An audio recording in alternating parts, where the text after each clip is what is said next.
It is the Byron show over here on Betsperts Golf for this week's BMW Championship. I was reading the FedEx Championship up top there, and it's an interesting assessment there, Ron. We got 50 golfers, Colorado. Are you sitting on the top of a mountain this afternoon? Well, I will say that I absolutely love mountain golf. Colorado is actually my dream state to live, and probably plan on moving there one day when the kids are all out of school. And I guess cool story, a few years ago, I actually played the highest elevated course in America. It's in Leadville, Colorado. It's called Mount Massive Golf Course, and it's almost 10,000 feet of elevation. And when you are used to playing, closer to sea level, it is absolutely amazing to see just firsthand. Like, you can hear about it this week. Everyone's talking about it. But when you're that high, just to see what the ball does at that kind of altitude. Yeah, do you have any experience with elevation? Well, I grew up playing golf in Joburg, which is a mile high. So it was like normal to us, and then you just go down to the coast for vacation, and you're basically clubbing one club down for most of your iron shots. As you're getting in the longer irons, you go, a fade with a 5-iron versus a 4-iron kind of thing, because 200 yards, is 20 yards difference. So it's an interesting situation, but I mentioned on a few times this week already that when I came to America, I went from meters to yards, but from altitude to sea level. And I never had to change anything because it netted each other out perfectly. So it was a pretty simple transition for me. We'll see how a few yards here and there could get a few guys offline. The professionals, the margins are much smaller than I would say college golf, but I was never really the greatest iron player ever anyway. So it was just nice to see my driver flying 1 million miles altitude. So that's what's going on here, Ron. How much are you weighing in distance, accuracy off the tee? Yeah, so, another interesting thing that I have heard players discussing this week is, not just that the ball obviously is going to travel different distances, but, it also, a lot of it depends on the height of their shots. And so, you kind of have this premium on trajectory control as well. And so I think off the tee, just watching, trying to gather in as much as you can from video. You've got uphill tee shots, downhill. You've got some blind tee shots. You've got these very deep fairway bunkers. You've got this really lush 4+ inch rough that you're also trying to avoid. So, yeah, I think while the fairways appear to be a little wider on a lot of these holes, I think for me, it's more about, I think total driving is key off the tee this week where, obviously distance is always going to help and you're going to get that boost a little bit this week. Of course, like you said, it's balanced out because the course is so long. But yeah, I think accuracy is definitely something you also need to consider. And so, like you have fast greens. So there's a lot of little nuances that'll be interesting to kind of see as we go through this week. But I'm just really excited to see a new course, kind of a different environment. I think it's a big caddy week, where you have certain caddies who, go out and, got to get that homework done. And then, we've seen players, on the course, probably Monday, Tuesday, Wednesday, just trying to kind of figure this stuff out. Yeah. And I think what's also important to recognize this week is not just the altitude change, it's the fact that you got these elevation changes, micro elevation changes within the hole. Like every par 3 is 200 yards plus, but 2 of them play like 60 feet downhill because that's just how the course was designed. So you got this 200-yard shot that's going to be hit a pitching wedge on some of these holes because it's so far downhill, So it's going to be really interesting to see how these guys handle it all. It's going to be a fun week of 4 rounds guaranteed for most guys that don't have any sort of injury concerns or WD issues going forward. So we'll see how it all goes because it's going to be a week that some guys have to get from the bottom 20 of the 50 into the top 30. And the championship is next week. And I'm sure we're all, as content creators, thrilled for next week. So let's actually chat about the BMW Championship a little more than we should today, Ron. So in the 10, I wanted to say 7K range because there's 7 10K golfers this week. Can't play everybody, but I mentioned your strategy on the Fantasy Golf Degenerate show where I said, look, this is potentially the week you kind of rotate all of these guys at the top, as many as you like, in and pick your stances down bottom. Are we doing that again this week, Ron? So for me this week, maybe throwing a little bit of a curveball, but so when the field shrinks like this, 50 total golfers, I kind of think, and it is hard, but I think you can make some stands this week. So I think it's trying to say it's important to shrink your player pool even more, especially as the field condenses to kind of these small sizes. So I'm kind of looking right now at around 13 to 17 golfers that are in the mix for me. And so, if you're going to play some of these guys up top, you're going to have to mix in, at least a few of these guys in the sixes. So, yeah, that's kind of my strategy this week. I'm kind of, there's guys I like and there's specific reasons why I like them. And so, obviously these are the 50 of the best players in the world this week. And so it's obviously going to be hard to cut them out, but I'm trying to narrow it down this week even more so than I would otherwise. Okay. Do you have either Scotty Scheffler or Xander Schauffele in your player pool, or both? So I've got Xander for sure. I think when you look at the price, you're saving $1,200, and if you look at what he's done, he's been pretty much just as consistent as Scheffler's been, and so I think overall, if you're looking at this upper tier, I think Xander is the best value by far. And again, going back to the whole caddies, I think we've seen Xander's caddy. He's one of the best out there. He meticulously goes through and gets Xander ready to play these holes. And so I think having a guy like that on the bag, I think it is a little bit of an edge this week. And I know there's a few other guys up top here who I'm not going to disparage any other caddies, but I just think I'll just say Xander. I think he has a little bit of an edge with that this week. And so, yeah, I think you never can go wrong playing Scotty. Scotty couldn't win easily. I mean, when you look at these two guys, like I think Data Golf has their expected win value at 33% combined. So, it's really hard. And I mean, you almost have to play one of the two. And so for me this week, I'm going to go Xander. Yeah, they are averaging about 162% of top 10 finishes out of 200%. Between the two of them. It's quite incredible what's going on. Ron, kind of if you're looking to either play one or the other, the biggest difference between Xander and Scotty is putting, which we can get to, but also on the long iron front. Xander is the best long iron player in the field. So he is just so good when it comes to 200 plus, 175 and out.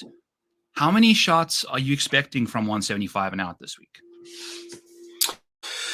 Yeah, that's the tough thing. I have not done any actual calculations. So I'm assuming you're going to have a good number from that range, especially 200 plus. But then again, you mix in the altitude, and of course, it's going to be you're going to have to downgrade that a little bit. So I'm kind of weighing slightly giving an edge to the 200 plus range, but I'm kind of more taking a general broader view of approach, and especially kind of focusing on kind of the last 12 to 16 rounds and just kind of who's really hot, who's got their irons figured out, kind of right now. And I also did take into account, we do have 10 water danger holes.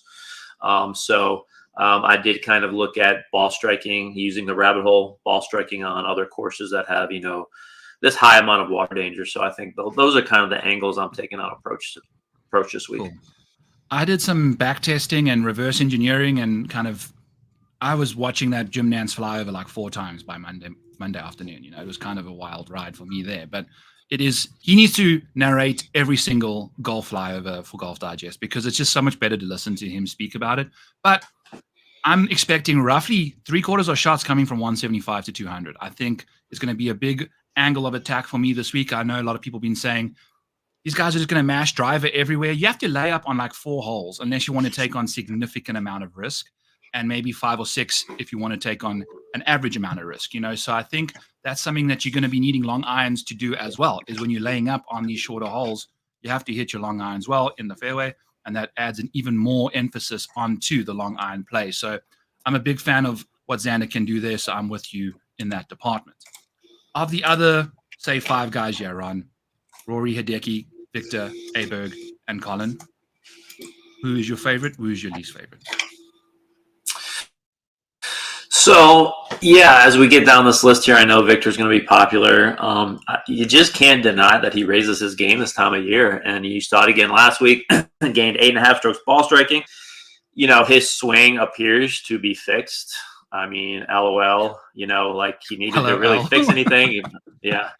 But, hey, this is a big, like I said, total driving is one of my key metrics this week, and he's pretty much one of the best out there. And another thing, this course, from what I could tell, somewhat favors left to right ball strikers, as typical Jack Nicklaus designs do. And so, Victor kind of hits those sharp cuts off the tee, and so I think it fits him that way.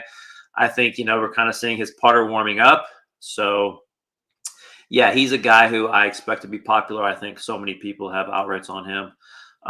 But, yeah, I like Victor. And then I think something about, Ludwig Oberg this week, I went back and looked, and he actually won in the Swiss Alps in 2023. So it was the Omega European Masters. And although that is a shorter, kind of less than driver course, we've seen him have success on those as well. He wins at RSM.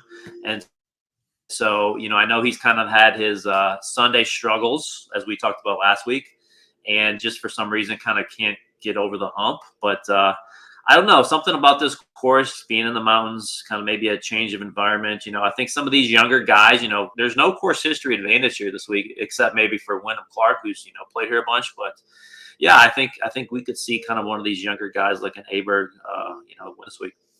Yeah. Aberg, for me, I think he's a great course fit, Ron. I just don't think he's in shape right now. Like not in shape physically, but like mentally. I don't know. He's just lost it. I've been on him I was on him at the Olympics. I was on him last week, and it wasn't even close. Like you're putting all your equity into a guy that's 20-1, 16-1, and he just doesn't even show up. So I don't know about him this week.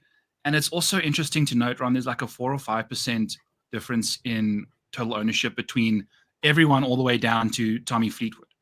Everyone is in that 14, 13 to 18% range this week, from Rory all the way down to Fleetwood, which really, I mean, you can't really even pivot in a range like this. What is 3% a pivot? 4% a pivot? I don't really know, because when it's so flat and so condensed across all these guys, it's really difficult to find that pivot. So roster construction, I think, is going to be a very important way to kind of get yourself different this week. So leave a bit of money on the table, I would suggest as well, because I mean, we've got pretty flat pricing here. If you take a look at these guys, we've got 7 guys in the 10K range. So lots of interesting names to be looked at there. I do think that Victor Hovland being the highest owned of the bunch gives me a reason to maybe just say, you know what, I've bet the guy outright. I literally have. But at $10,400 at 20%-ish ownership, his volatility is like probably the most out of everyone here not named Rory McIlroy, I think. And as a result, I don't want to take that on. I think I want to take on someone that's a bit more safe if you're going to be the highest owned of the bunch in this range. I just mentioned pivoting, but maybe just a pivot can be not playing a specific golfer and playing the rest of them kind of thing. So I'm just rambling on about all sorts of weird stuff here, but I do think Victor's popularity doesn't quite tie up with how safe he can be, where you're taking a look at the rest of the guys, Collins being a little bit less flamboyant. So we'll dive into the nines here, Ron. Got Cantley, who's looking very popular. Tony Finau's ball striking the heck out of it. Tommy Fleetwood is becoming the president of Team No Putt. Sam Burns finding some form again, holding Scotty Scheffler's baby up like Rafiki. Where are we going in the 9K range? Yeah, there's a lot of interesting plays here. I think it'd be really, I think you really want to stay away from playing, Hovland and Cantley together. I think those two probably in this range going to be the most popular. So definitely don't do that. But yeah, I think it's hard to get away from Cantley because similar to Victor, he loves the playoffs.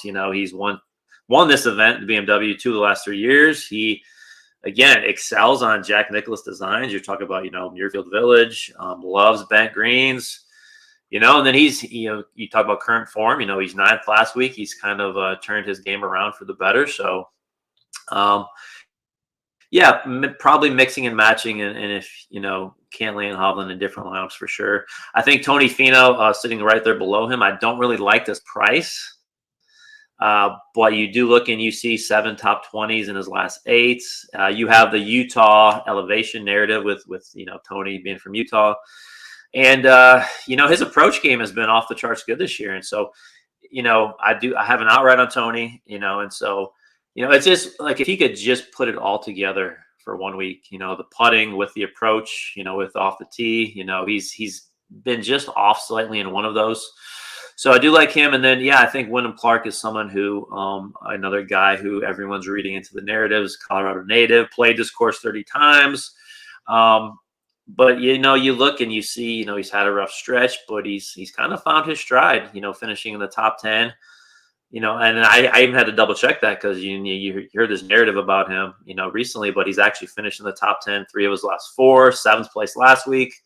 So, he even made some comments where, he kind of got out of his routine after all the success he had. And so, maybe his, a little bit of a big head had to, kind of go back to the fundamentals, the basics. And so, I love Wyndham Clark. And so obviously you're going to have to get different in other parts of your lineup. But those are kind of my main 3 here in the 9Ks.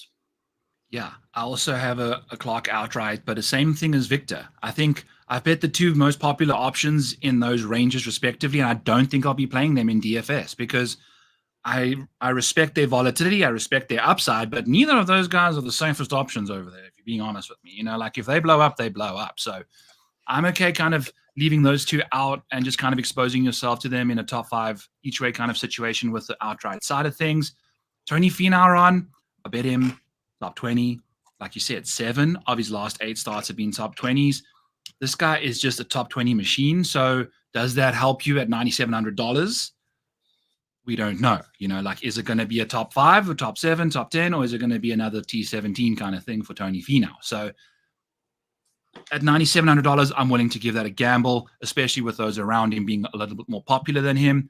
Some other names in this range that I will be going to as well as Billy Horschel and Russell Henley. I think Russell Henley in particular, out of everyone, has been flying under the radar a touch here, Ron. I think Henley been showing up. I mean, the last 2 majors or so, he's finished inside the top 10, kind of struggled a touch last week, but this seems like a golf course that doesn't quite suit his game because I think everyone's kind of expecting bombers to overpower this venue.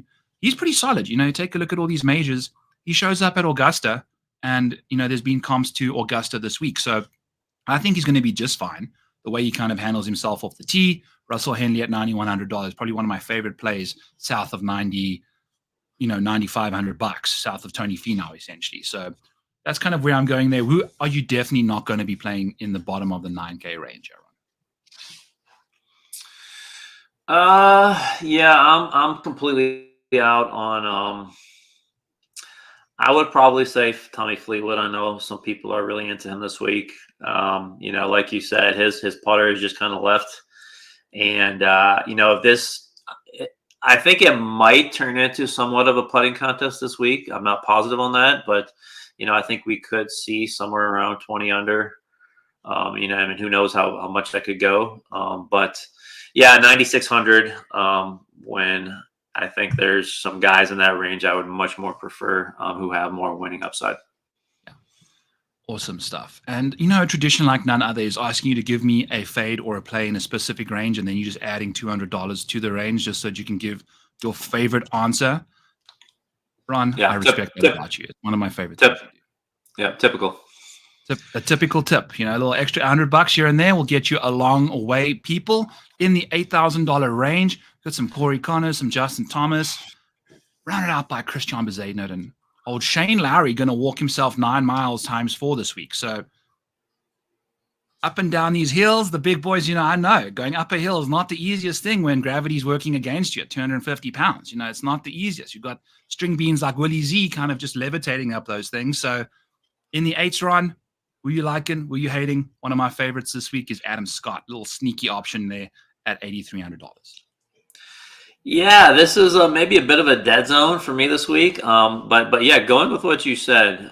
So Shane Lowry did rank fairly high on my model, top 15 this week. But again, we do not have strokes gained, body mass, fitness. Can you walk? In the Colorado mountains where I can see a guy like Shane, maybe struggling a bit, especially, with the oxygen And that's a real thing, by the way. If you've ever been to the mountains, Colorado, like if you don't play there, if you're used to sea level and it's going to be a bit of bit of something he's going to have to adjust to. We'll just say. So yeah, I think related to that, I think Akshay Bhatia is my actual favorite play in this entire range. And talk about a guy who has the body type for that, and just in general, I think we saw him last week finish 12th. In Memphis. And, again, he won Barracuda. So Barracuda is in California. It's almost 6,000 feet elevation there. So, we saw him win kind of a very similar course. And so, yeah, I just think his ball striking. And again, he's the kind of guy who has the upside I'm looking for. I think I usually don't play him, but Thigala at 8,700, another guy who's just kind of an upside pick who, thank God there's not a cut this week. So, you're going to get 4 rounds from him. And that upside, he has 7 top 10s this year. So also some strong finishes on Jack Nicklaus courses. So I like him for his upside. If you're looking for more of a consistent play, I do not think you can go wrong with Aaron Rai. I mean, he's, when you look at all the metrics, even going back last 6 months, I mean, he's a top 5 golfer in the world. When you look at, a lot of these metrics, strokes gained total, ball striking. So I think this is a course where, a new course for everybody, a guy who's played around the world. He's adjusted to new courses, his entire career. I think Aaron Rai is a pretty safe pick at 8,600. He is safe. He is going to be the most owned option in the $7,000 range. We mentioned earlier that in the 8s and the 9s there's not really that much of an ownership advantage. I guess probably in the 9s more so than the 8s, but this is where you can differentiate yourself. If you get off an Aaron Rai at 17, 18, 20%, I mean, geez, we got guys, he's going to be more owned than Victor potentially, depending on what contest you get into. So I think Rai is a great opportunity to pivot off of if you have other safer options in your lineup already and kind of differentiating yourself there. Adam Scott, Ron, grades out really well for me. I think the total driving is immaculate for our guy from Australia. And then when it comes to the longer iron side of things, he tends to play much better than at these wedge fests, So I'm really leaning into that long iron proximity numbers. And Adam Scott differentiates himself there from the rest of his game quite nicely. I think I might lean into some Shane Lowry. I'm not a Shane Lowry truther by any means, but I got to represent the big boys, the guys that march around the Mile High City there and just doing it for the guys that like to eat double bacon cheeseburgers. So I like Shane's ability to keep the ball in the fairway. The putter comes and goes, maybe it doesn't have to happen as much down here at the price tag that he's at. So we'll see what he can do, but I do stand behind you there with Akshay and Sahith for sure. If you're kind of looking at some Augusta comps, Corey Connors, not the worst guy in the world either, when it comes to just plodding along on the fairway and hitting those long irons nice and close. So we'll see what he can do this week. As we dive into the 7K range, the most popular option is Davis Thompson at $7,900, rightfully so, winner of the John Deere Classic, top 10 at the US Open, playing some really solid golf at the moment. Top 20 in my model. Yes or no on Davis Thompson this week for you, Ron? Yeah, he graded out quite well for me. And typically whenever we have, look, he's one of the best par 5 scorers on the PGA Tour. And so typically in any par 72 courses, he gains above his baseline. And so he finished 12th overall for me this week, so which I was a little surprised about. But again, just really strong off the tee, kind of an underrated around the green player too. So, and if you just look at recent form, he checks that box.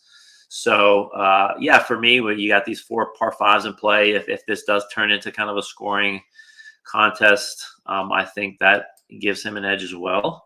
And yeah, this is a tough range because there's not a lot of, I want to click on Matt Fitzpatrick really bad. He did rebound and play a little better last week. And, he does have some success in the mountains, that same event that Oberg won in 23 up in the Swiss Alps. He finished 3rd, and he actually plays very well on that course all the time. So Fitzpatrick's interesting. If you look at, Benyon, he again, another guy who just cannot get over the edge, but he's been somewhat still consistent, even though he has dropped off a little bit. So you have him sitting there at 7,700. I think his game will play really well on this course. So yeah, for me, like if we're getting into the 7K range here, especially the lower parts, I think Taylor Pendrith is an interesting name here. Obviously, he's a big hitter, but a guy who's gained an approach in 5 straight weeks. So kind of putting it together a little bit more consistency from a ball striking perspective. And again, he's a guy, we have maybe not many people thinking about this, but President's Cup spot is still on the line here. So I think he has kind of maybe even, we talk about this, is that really going to be enough to motivate you to actually play better? But, that's just another thing to consider, that President's Cup spot on the line here. So I think he's an interesting name. For me, there's a few names in the 6K range, but I'm not really excited about a ton here in the 7Ks. Yeah. I built a single entry lineup earlier without a 7K option. I just think I fancy the 2 6K guys and 2 8K guys, and then a 9 and a 10 or 9 and 11. So if that gives you anything to go off of for my single entry this week. In the sixes this week, Ron, I was a big fan of Will Zalatoris until I kind of realized, this course, I bet him 80-1 with a top 5 each way. And I'm more so hoping for the 5th place finish here because I don't think he's got what it takes to get to minus 20-ish that we're expecting. I thought this course might play a bit more defensive, minus 15, minus 13, kind of a winning score. The 4 par 5s, 2 of them very gettable. Basically, that first par 5 is a glorified long par 4, that these guys are going to be eating up, So it's going to be interesting to see what he can do. He fits this golf course really nicely. I mean, he hasn't finished outside the top 10 at Augusta in his 3 starts there. He tends to play well at these kind of golf courses, but I don't know if he can keep it going with the birdie fronts. So in the sixes run, some guys I don't mind. Arsen Eckroat. Obviously, I like Max Griesemann. He's one of the better graded options in this range. But Ron, I'm going to go and I should have done it right before the show, but I was too busy getting my dog's nails trimmed and figure out what the most ownership a $6,300 golfer has ever received, and at least in the last little while. I know it's a 50-man field, but man, we could see him be like pushing 20% ownership, 15, 20% ownership I'm seeing at some spots. So what are we doing with Max Griesemann as a free square at the $6,300 price, bro? Well, I did not. I'm looking this up real quick because I had no idea he was going to be that popular. Let's see here. I have him right now at wow. I'm seeing him at 16%. So yeah. That's a little bit surprising to me. I mean, I know he is a great value, and he graded well for me as well. He actually finished 18th in my model. His putting has been really lights out.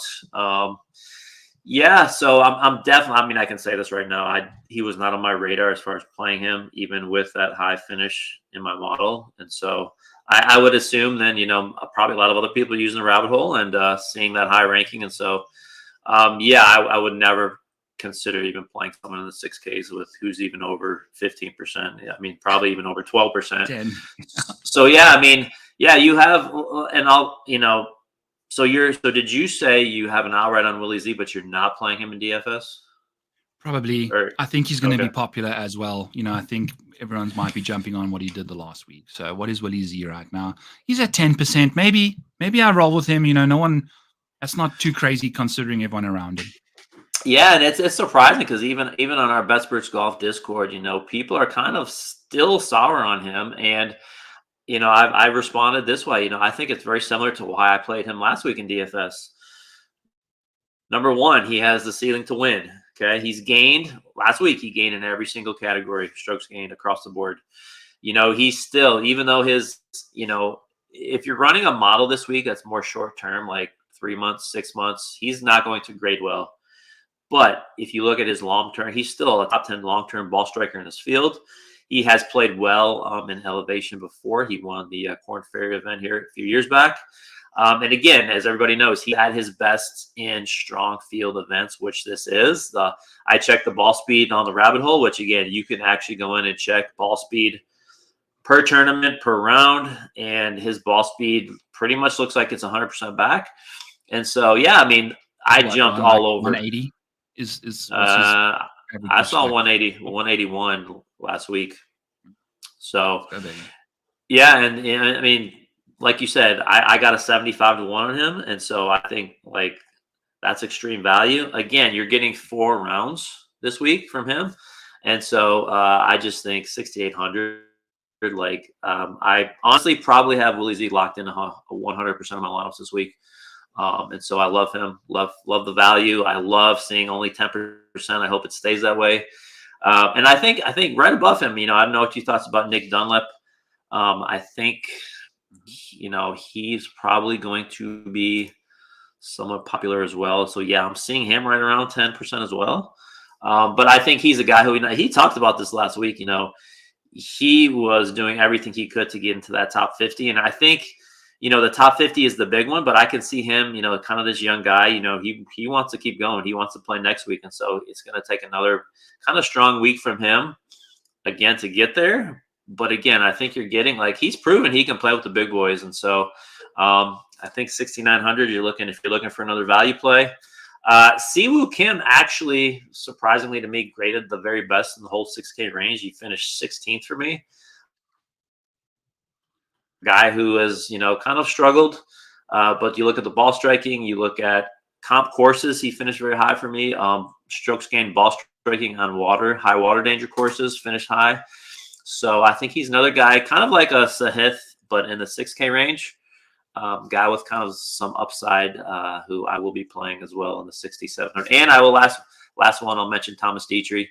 I think similar to Aaron Rice, another guy who's played around the world. New course in the mountains, played in a bunch of these over in Europe before he came over to America. And so I think Thomas Dietrich is another guy who I think fits this course well, 6,600.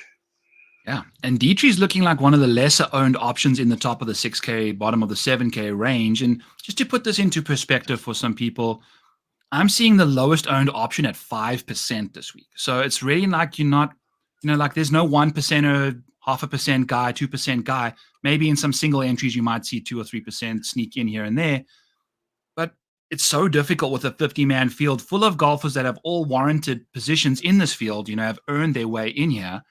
And trying to find those leverage pots are going to be very, very tricky. So I think you have to really almost do a combined total ownership type situation versus kind of really pivoting off of 1 or 2 high owned options outside of, the ones we've spoken about in each different range.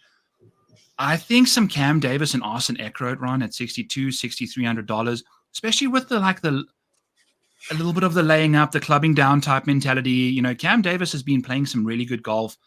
I'm not going to, take away what he did last week. That sucked or whatever. He didn't play the best, but looking at a longish term, medium term situation, I think Cam Davis is playing some solid golf as well as Austin Eckroat. Austin Eckroat, can kind of get it going when it comes to the ball striking side of things. So if he can just ball strike his way around this golf course, just hopefully that putter and around the green game shows up a touch. And again, he's $6,300 and he's not 17% owned like his counterpart there at $6,300 Max Greason.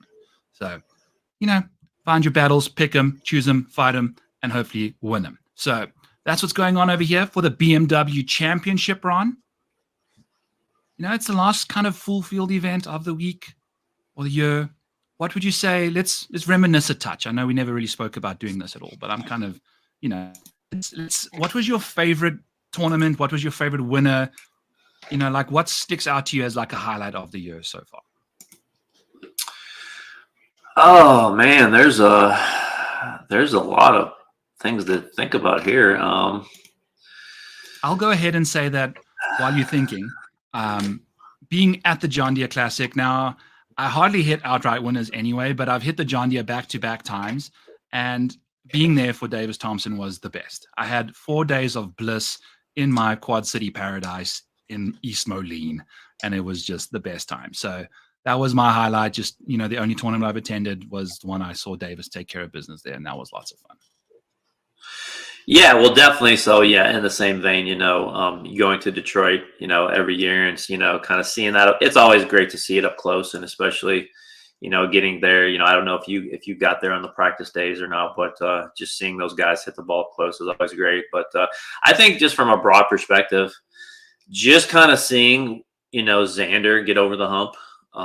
And, we've talked about this before where it's just Scotty every week. And so it's not like you have have some competition, and we always, kind of wanted Rory to get up there, and but Xander's the one who's taken the leap this year, and so just to see how he's kind of gotten over the edge, and I even gotten into this Player of the Year discussion, and we would have never thought that would have happened, 3-4 months ago. So I think that's been really cool to see. That's a good quick little tangent here, Ron, because a gold medal seemed to tip the scales monumentally in Scotty Scheffler's favor.